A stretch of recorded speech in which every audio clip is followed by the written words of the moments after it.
Sir வணக்கம் அண்ணா ஆமாம் அப்படி அந்த தார் அப்படி நீட்டா. சார் வணக்கம். தல்லார்லேருந்து பார்த்தீங்கன்னா கரெக்டாக 6 கிலோமீட்டர் டவுன்லேருந்து பாருங்கள் 4 ஏக்கர் 70 சென்ட் கிணறு பம்பு செட்டு சர்வீஸ் இடம் பஸ் ரூட்லேருந்து பார்த்தீங்கன்னா ஒரு 5 அடி சொந்த வழி, அவங்க வழி பட்டா வழி ஒரு 250 அடி ரோட்டில் தார் ரோடு பஸ் ரூட்டு சைட்டு கிணறு பம்பு செட்டு கிணறு போகிற மாதிரி இருக்கும். நீட்டாக இருக்கும் விவசாயம்.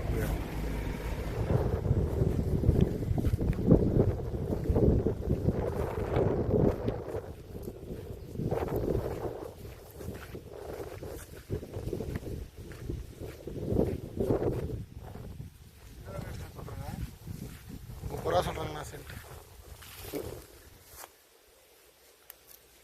அன்னைக்காட்டி